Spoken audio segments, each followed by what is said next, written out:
요셉의 인생을 한마디로 말하면 어떻게 이야기할 수 있을까요? 총리로 살았던 삶만 바라보지 마시고 요셉이 고난과 고통 속에 살았던 인생임을 알고 있습니다. 30세 이전에까지 17살부터 30대까지는 종살이하고 감옥에 갇히고 그런 우여곡절의 삶을 살았습니다. 여러분, 고통이 무엇일까 한번 생각해 보기를 원합니다. 여러분, 고통을 어떻게 바라보며 고통을 어떻게 이해해야 할까요? 저는 욥처럼 아니면 요셉처럼 그런 고통을 그렇게 당해 본 적이 없습니다. 성경의 여러 인물들처럼 그런 고난의 길을 긴 터널을 통과해 본 적도 저는 없습니다. 우리 사람은 늘 그럽니다. 당신은 편안하게 살아온 인생이라고, 당신이 힘든다고 얘기하면 그건 말도 안 되는 소리라고 그렇게 저를 늘 얘기합니다. 근데 나는 힘든다고, 고통이다, 고난이라고 그렇게 얘기하면 고통을 안 당해봐서, 고난을 안 당해봐서 그런 소리 하고 있다 라고 그렇게 이야기를 하고 있습니다.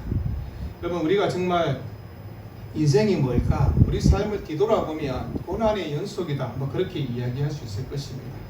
여러 많은 아픔과 상처를 안고 살아가는 것이 우리의 인생이기도 합니다. 여러분, 살아가는 삶의 자리에서 이런저런 고통을 당하기도 했을 것입니다. 그래서 사람들이 얘기합니다. 고통 없는 삶이 어디에 있느냐고. 그럼 고통 가운데 있는 사람은 왜 나에게 이런 고통이 찾아왔느냐고 생각하고 또 생각해 보기도 합니다. 여러분, 우리는 고통을 향해서 오지 말아야 할 것이 왔다고 그렇게 여기기도 합니다. 그럼 고통을 좋아하거나 반가워하는 사람이 누가 있겠습니까? 그러나 살아있다는 것은 고통의 긴 터널 속에 늘 살아가고 있음을 보게 됩니다. 여러분, 우리가 고통을 바라볼 때 올 게 왔다라고 생각하면 어떤 삶이 될까요? 여러분, 올 것이 왔다고 생각하는 사람과 고통에 대해서 올 것이 그것이 우리에게 결코 와서는 안 되는 것이 왔다라고 생각하는 사람은 삶의 태도가 다를 것입니다. 여러분, 고통당하는 사람들의 이유가 여러 가지 있을 것입니다. 내가 특별히 뭘 잘못해서 고난과 고통을 당할 수도 있을 것입니다. 그런데 나는 전혀 잘못을 하지 않았는데 내 주변에 있는 사람들, 아니면 내 자녀들이 힘들어하는 것을 보면서 내가 또 고통스러워하기도 합니다. 그리고 이 땅에 있는 여러 많은 상황들을 보면서 힘들고 고통스러운 사람들을 함께 생각해 보기도 합니다. 여러분, 역사 속에 수많은 사람들이 이런저런 고통을 당하며 여기까지 왔습니다. 여러분, 고통 앞에서 사람들은 어떻게 반응했을까를 한번 생각해 보는 것입니다. 그래서 우리는 고통을 향해서 특별히 겪는 일이 아니라고 생각해야 된다는 것입니다. 여러분, 돈이 아주 많으면 고통이 없을까요? 권력을 갖고 있으면 인생에 고통이 없을까요? 남도 많이 배우고 지식이 많으면 고통이 없을까요? 여러분, 돈이 많든 권력이 많든 많이 배우든 남들이 알지 못하는 고통들이 다 우리에게 있지 않겠습니까? 우리에게 고난이 닥쳐오고 큰 어려움이 당하면 우리는 정신을 차리지 못하기도 합니다. 그래서 고통 앞에서 우리가 하늘 아래 이런 고통을 당하는 사람이 누가 있겠냐고, 나처럼 고통당하는 사람이 없을 것 같다 라고 그렇게 생각하기도 합니다. 나는 왜 이렇게 고통을 당하고 다른 사람은 다 행복한 것 같다 라고 그렇게 말을 하기도 합니다. 그럼 고통당하는 순간은 물론 힘이 될 것입니다. 요셉 또한 그래했습니다. 근데 요셉은 성경을 보니까 그 보디발의 집에 팔려가는데 하나님이 그와 함께 하셨고 복을 주셨다라고 그렇게 얘기합니다. 종이 복을 받으면 뭐합니까? 종이 돈이 생기면 자기께 되는 게 아니라 다 주인께 되는데, 요셉이 감옥에 갇혀 있는데 감옥에도 하나님께서 함께 하셨고 형통케 하셨다라고 그렇게 얘기합니다. 감옥이 무슨 형통한 길이 되겠습니까? 고난 가운데 있는 그 요셉을 향해서 하나님은 그의 삶에 복으로 함께 하셨고 형통케 하셨다라고 그렇게 우리에게 말씀하고 있습니다.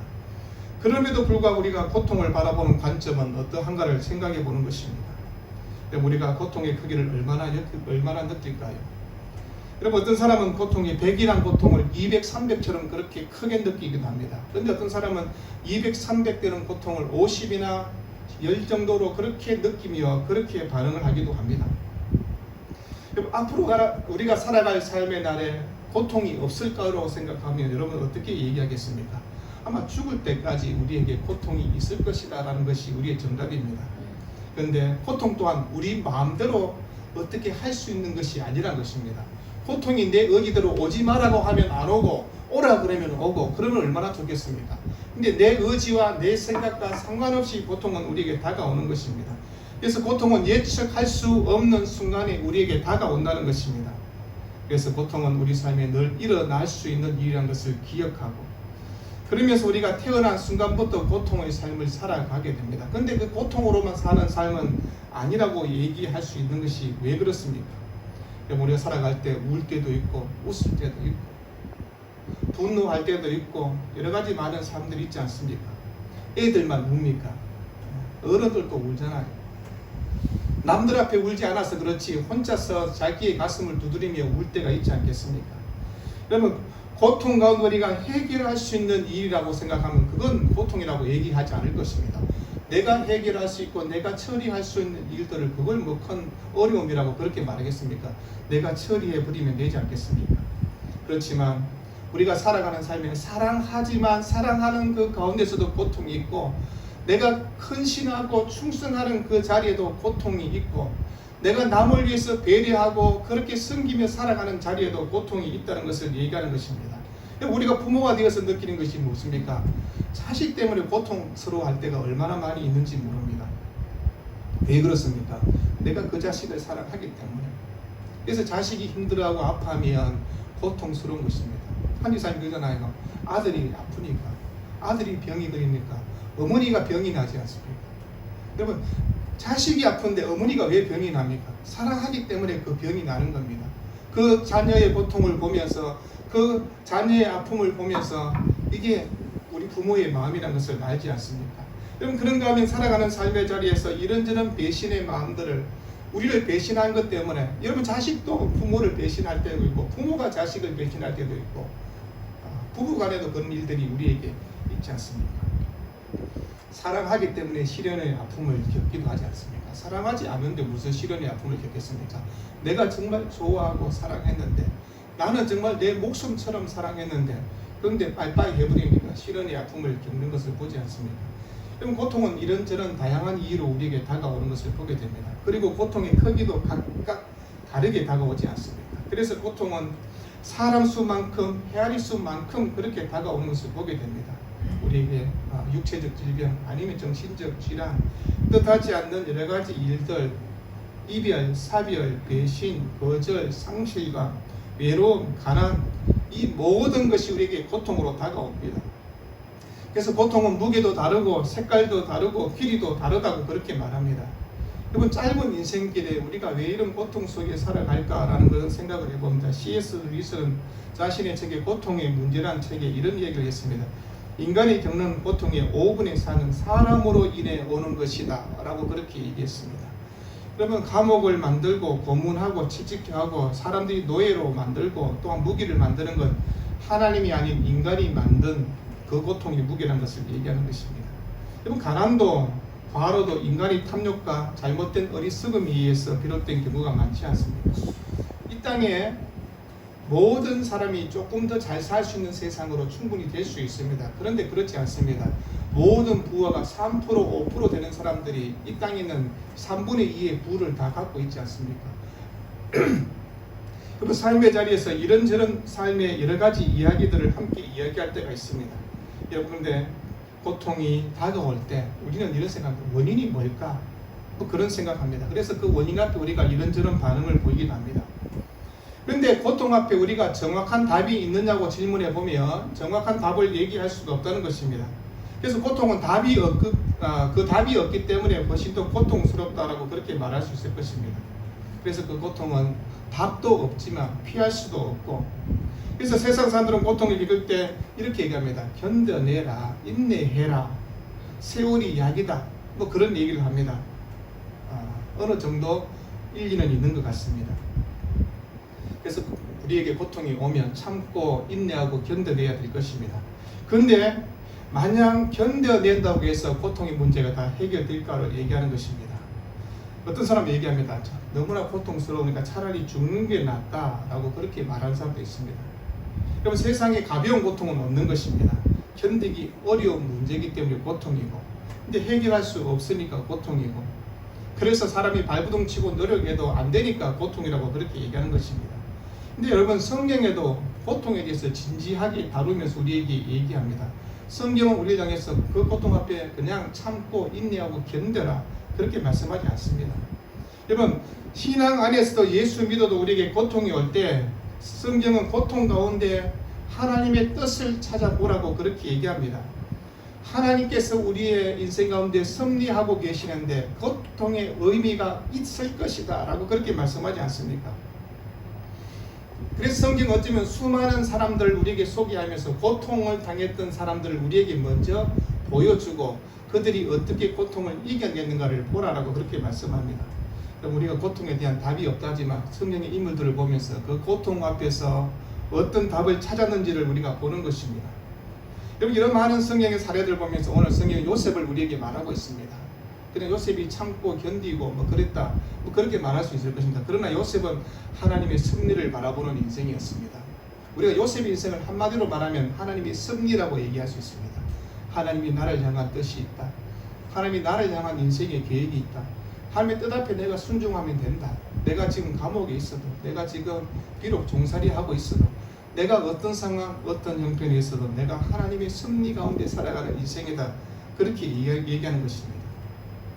여러분, 고통당할 때 오늘 우리는 여러 많은 인물들이 있지만 오늘 성경은 요셉을 우리에게 소개하고 있습니다. 하나님이 왜 그렇게 했는지, 왜 우리 형들이 나를 팔았는지, 내가 왜 이곳 애굽 땅에 끌려왔는지, 그리고 애굽에서 왜 감옥에 갇혀 있었는지, 그리고 내가 왜 애굽 땅의 총리가 되었는지, 이 모든 하나님의 섭리를 깨우치니까 인생의 길이 다 뚫혀지고 보여지는 것들을 보지 않습니까? 우리는 이 땅에서 당하는 고통을 생각하면서 하나님은 고통이 없었을까라는 생각을 할 때가 있습니다. 하나님은 전혀 고통이 없었을까? 성경은 아니라고 얘기하는 것입니다. 하나님의 유일하신 아들 예수 그리스도가 십자가에 못 박히는 그 고통과 고난의 시간을 하나님은 그대로 묵묵히 지켜봐야 되는 순간이 있었습니다. 십자가는 우리에게는 구원의 은혜고 구원의 감격으로 다가올 수 있는 일입니다.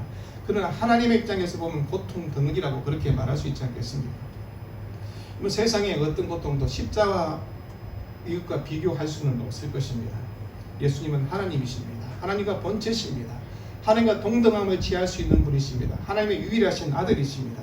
근데 그분이 이 땅에 낮고 낮은 천한 인간의 몸으로 이 땅에 오셨고, 그리고 가장 수치스러운 십자가의 고통을 당하셨다라고 그렇게 얘기하는 것입니다. 여러분, 왜 십자가에서 예수님이 죽어야 됩니까? 그럼 우리는 앵무새처럼 다 얘기할 수는 있을 것입니다. 그럼에도 불구하고 그 고통 앞에서 주님이 보여준 태도와 자세와 반응들을 한번 생각해 보는 것입니다. 주님의 능력이면 십자가를 멈출 수 있잖아요. 그런데 주님은 그렇게 하지 않았습니다.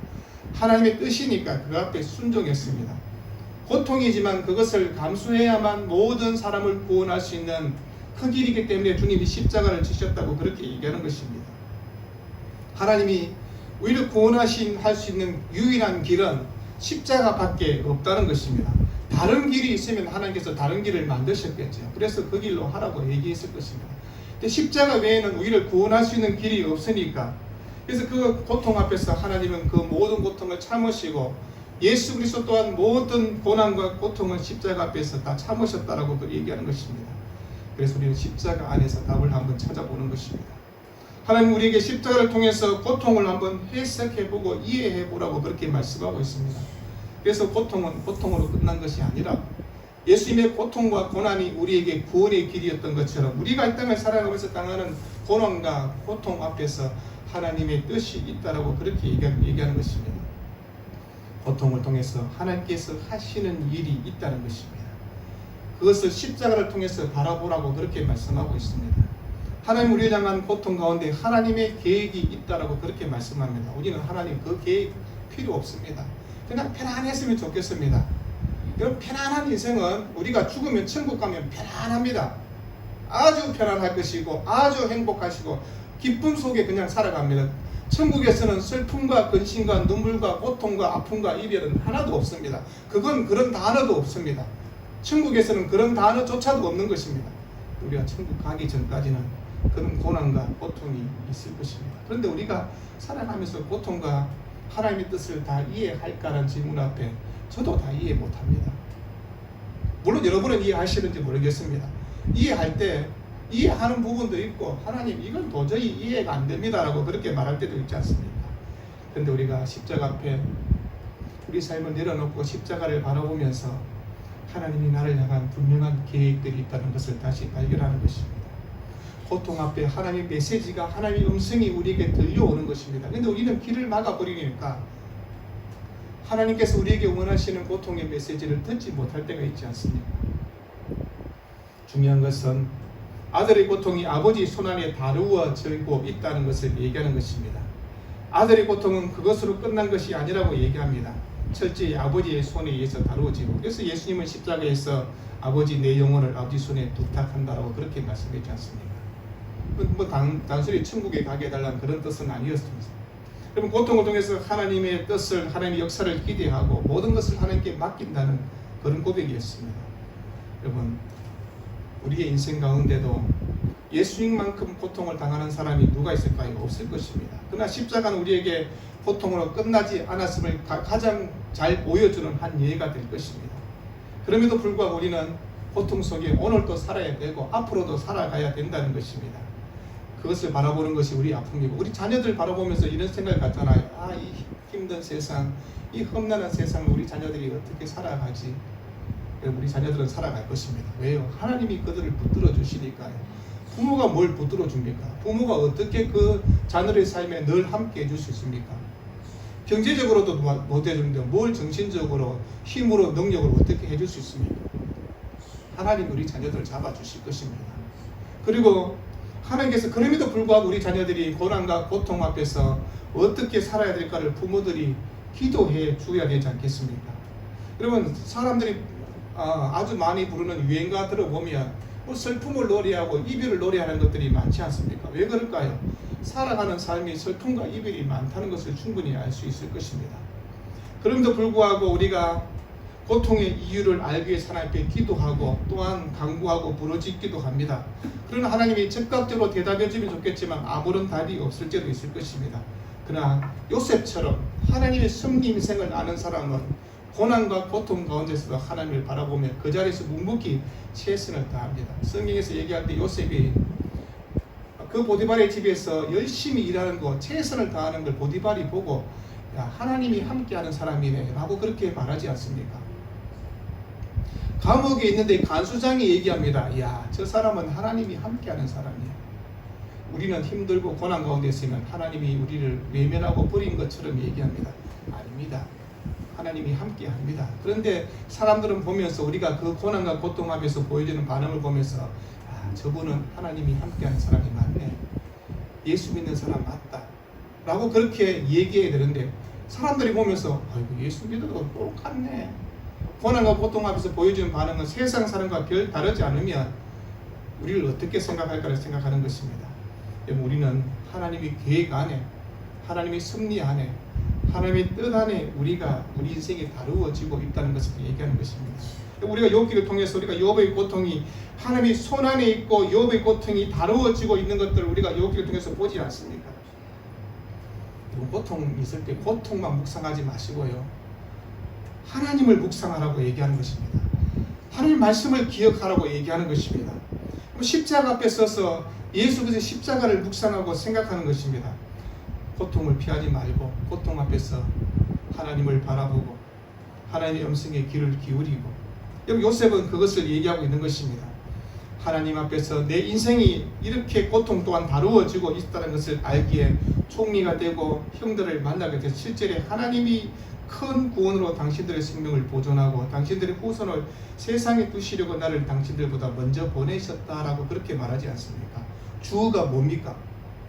주가 뭐니? 수진아, 하나님이야. 똑똑히 들어야지. 목사님이 성경 읽을 때 정신을 차리고 딱 들어보라고. 주가 뭔지, 이 말씀에 주가 뭔지를 공부할 때 주 찾아야 되잖아요. 그치? 영어에서도 주 못 찾으면 영어 시험 빵점입니다. 여러분, 이 말씀의 주어는 하나님이십니다. 요셉이 아니라는 것을 얘기하는 것입니다. 여러분, 나를 이리로 보내신 사람이 누구인가를 분명하게 얘기합니다. 8절에 보니까 나를 이리로 보내시는 당신들이 아니요 하나님이시다. 형들은 동생이 미웠고 그래서 똥폼 잡고 있는 동생 보면서 저거 죽으려 그냥 죽었으면 좋겠다 그러면서 동생 팔아버렸습니다. 그런데 하나님의 선한 뜻이 분명히 있다고 그렇게 얘기합니다. 요셉은 자신의 고통을 다루시는 하나님의 손길을 보았던 것입니다. 고통 속에 있을 때 하나님의 음성을 들을 수 있었기 때문에 그렇게 할 수 있는 것입니다. 그리고 우리가 보통 평소의 삶에서는 잘 들을 수 없었던 하나님의 음성을 고난과 고통 가운데서는 더 세미하게 잘 들을 수 있다고 얘기하는 것입니다. 그래서 고난 속에 있을 때는 하나님의 말씀을 한마디도 놓치지 않고 잘 듣습니다. 평소에는 듣지도 못했고 생각지도 못했던 것들을 생각하게 된다고 얘기하는 것입니다. 우리가 고난과 고통 가운데 있을 때 하나님이 얼마나 일하시고 계시는지를 우리가 보게 될 것이라고 얘기하는 것입니다. 여러분, 사람의 소리에 너무 귀를 기울이지 마시고요. 사탄이 들려주는 소리에 흔들리지 마시고 하나님이 우리에게 하시는 소리에 귀를 기울여 보라고 얘기하는 것입니다. 여러분, 사람들이 우리의 고통의 문제를 해석해 줄 수 있나요? 없습니다. 옆에서 이런저런 훈수를 뜨긴 뜨죠. 아이고 참 안됐네, 힘들겠다, 뭐 그런 소리에 너무 여러분 아이고 저 사람이 나를 위로하네 뭐 그렇게 생각하지 마시고요. 하나님이 나에게 어떤 말씀을 하고 있는지요. 여러분, 우리가 고통을 당할 때는 고통밖에 보이지 않지만 그러나 조금 더 믿음의 눈으로 하나님을 바라보면서 고통을 해석해 보고 하나님께서 그 고통 가운데 우리에게 무슨 말씀을 하시는가를 깨우쳐 보라고 얘기하는 것입니다. 그래서 고통을 향해서 하나님의 확성기라는 그런 말을 하는 분이 계셨습니다. 하나님은 평소에도 우리에게 말씀해 줬지만 잘 듣지 못하다가 고통 가운데 있으니 하나님께서 나에게 크게 확성기로 말씀하고 있다는 것입니다. 그리고 성경에 등장하는 수많은 인물들 보면서 가장 처절하고 외롭고 고통스러울 때 하나님을 만나게 되고 하나님을 경험하는 것들을 보지 않습니까? 그럼 지금 혹시 어느 고난의 자리에, 고통의 자리에 계십니까? 그럼 그러나 그 고통의 자리에 나 혼자 당하는 일이 아니라 하나님이 그곳에서 나와 함께 계신다는 것입니다. 요셉이 종살이할 때도, 감옥에 있을 때도, 총리로 있을 때도 하나님은 그와 함께 계셨다고 그렇게 얘기하는 것입니다. 여러분, 소망 없이 견디는 것이 얼마나 힘든지 모릅니다. 우리 남자들이 군대 가서 왜 군대 생활을 이겨낼 수 있습니까? 국방부 시계 거꾸로 돌아가도 국방부 시계 돌아간다 그러면서 제대할 날짜를 기는 것입니다. 30개월 참으면 제대한다. 그래서 두드려 맞아도 참고, 그래서 하루하루 날짜를 계산하고 한 달 한 달을 계산하고 이겨내지 않습니까? 왜요? 소망이 있으니까. 성도에게 무슨 소망이 있습니까? 예수 그리스도가 우리에게 소망이지 않습니까? 여러분, 내가 당하는 고통이 하나님과 연결되는 끈이고 고리라고 그렇게 얘기하는 것입니다. 그러면 그 고통의 모든 것은 다른 국면으로 넘어가게 된다고 얘기하는 것입니다. 그 고통에 하나님의 은혜가, 하나님의 빛이 비치기 시작하게 되는 것입니다. 하나님의 계획 안에, 하나님의 손 안에 내 고통의 문제가 다루어지게 된다는 것을 알게 되는 것입니다. 그러면서 하나님께서 그 고통을 통해서 나를 어떻게 성숙시켜 나가며 나를 어떤 사람으로 만들고 계신가를 깨닫게 되는 것입니다. 그래서 성경은 모든 것이 합력하여 선을 이룬다고 다 알고 있잖아요. 그거 말씀 모르는 사람이 누가 있습니까? 근데 고통이 오고 고난이 오면 그거 다 잊어버립니다. 합력한다는 것도 잊어버리고 선을 이룬다는 것도 잊어버리지 않습니까? 여러분, 하나님의 손 안에 우리의 인생이 있고 우리의 모든 인생이 하나님의 인자하심과 선하심이 나에게 다가온다는 것입니다. 우리의 삶의 자리에서 하나님의 손 안에 인생이 있다는 것을 안다면 고통은 그렇게 크고 무서운 존재가 아니라고 얘기하는 것입니다. 우리가 숱한 세월을 살아가면서 땀과 눈물 속에 살았던 사람들이 있을 것입니다. 열심히 살았지 않습니까? 대충대충 사람이 누가 있습니까? 간혹 대충대충 사람이 있습니다. 보면 저 사람은 일도 안 하고 사는데 뭘 그렇게 잘 먹고 잘 사는 것 같다라는 생각을, 그런 사람은 천에 하나 만에 하나 있을까요? 다 열심히 땀 흘리고 상처를 안고 눈물을 흘리면서 그렇게 살아갑니다. 여러분, 그럼에도 불구하고 하나님이 나를 어떤 작품으로 만들고 가고 있는가를 생각하는 것입니다. 여러분, 우리가 어떤 미술품을 살 때 제가 그린 미술품을 만약에 여러분 산다 그러면 얼마 주겠습니까? 목사님 100만 원 내놓고 사가라 했어. 목사님 그림을 누가 삽니까? 근데 유명한 화가의 작품을 딱 보면 여러분 1000만 원 1억을 주더라도 살려고 합니다. 왜요? 그 작품의 가치가 있으니까요. 그 작가의 가치가 있으니까. 여러분, 하나님이 우리를 만드실 때, 우리를 다듬어 가실 때 얼마나 하나님이 우리를 다루신다는 것입니다. 하나님이 작품의 대가가 있는 그 작품을 우리 인생을 만들어가고 있다고 그렇게 말씀하고 있는 것입니다. 그래서 하나님 앞에서 우리가 고통 앞에서 뭘 배웁니까? 기도를 배우지 않습니까? 여러분, 우리가 하나님 앞에서 고통이 길어질 때마다 기도에 긴 시간을 갖게 되지 않습니까? 여러분, 기도가 쉽게 되나요? 결코 그렇지 않습니다. 여러분, 기도를 배우는 것 생각만큼 쉽지 않다는 것을 얘기하는 것입니다. 그리고 기도를 배웠어도 계속 기도하기는 쉽지 않을 것입니다. 기도가 내 인생의 습관이 되고, 여러분, 그렇게 되기까지는 긴 시간이 필요하지 않습니까?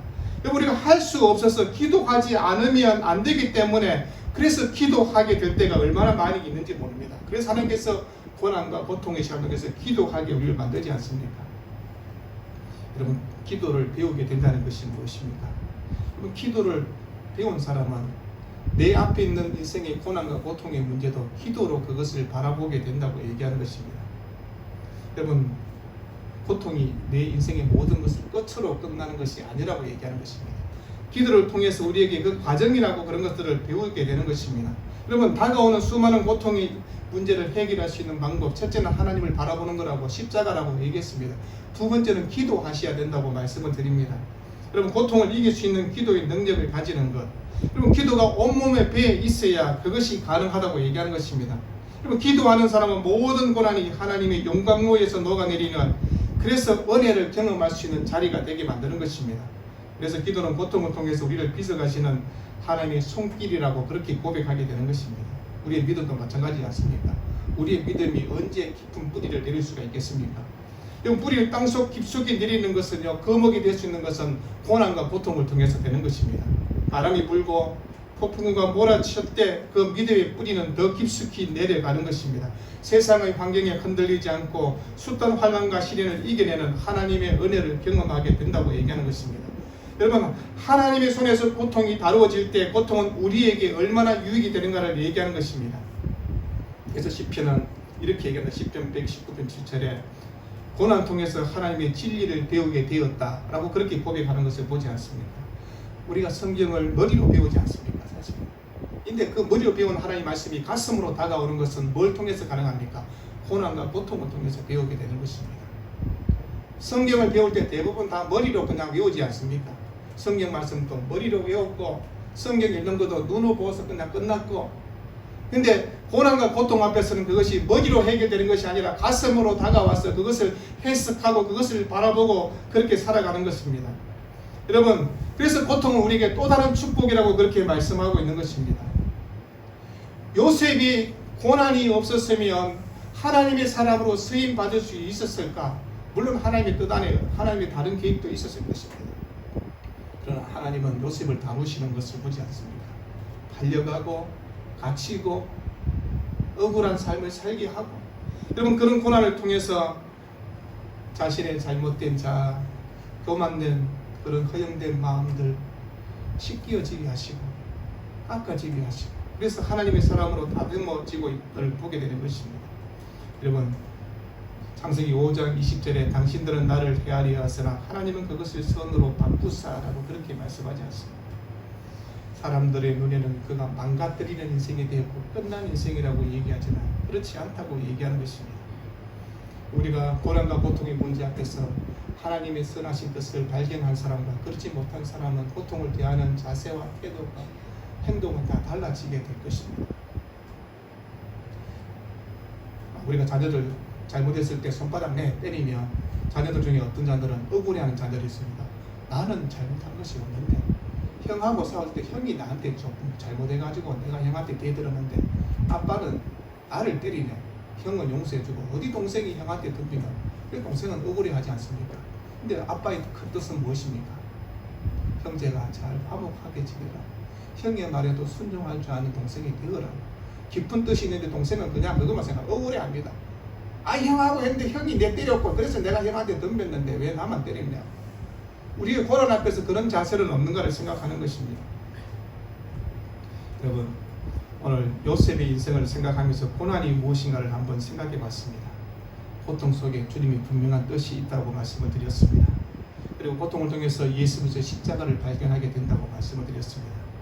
고통의 깊이와 무게를 우리가 깨우치게 될 때 우리의 기도가 달라지게 되는 것입니다. 여러분, 우리는 힘들 때 나와 함께 해주는 사람이 없다는 것을 느낄 때 서러워하지 않습니까? 내가 이렇게 힘든데 나와 함께 해주는 사람이 없네.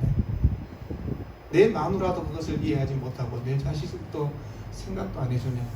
아닙니다. 하나님이 우리와 함께 해줍니다. 자녀들이 무슨 큰 위로를 주겠습니까? 하나님이 우리 인생 가운데 함께 해준다고 얘기하고 있는 것입니다.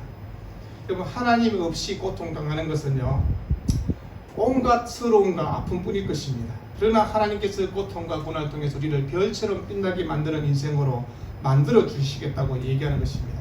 그 사람은 고통이 기적이 되고 위대한 작품이 되고 축복이 되게 하신다고 얘기하는 것입니다. 우리에게 고통이 길어질 수도 있을 것입니다. 짧게 끝나는 고통도 있지만 긴 고통도 있습니다. 긴 고통은 하나님이 더 큰 선물입니다. 100만 원짜리가 아니라 1000만 원짜리 주려고 우리에게. 여러분, 고통이 길어지는 그 순간에 하나님을 더 깊이 만나게 될 것을 얘기하는 것입니다. 기도가 쌓이고 기도가 습관화되고 우리의 몸에 익어지며 기도를 통해서 하나님의 역사를 경험하게 되고, 그래서 고통을 넉넉히 이기는 전천후 크리스찬이 될 것입니다. 여러분, 우리 모든 고통의 삶의 자리에 앞에서 고통의 문제를 믿음의 눈으로 바라보시고 주님의 은혜를 경험하는 복된 삶이 되기를 우리 주 이름으로 축원드립니다. 기도하겠습니다. 사랑하는 주님,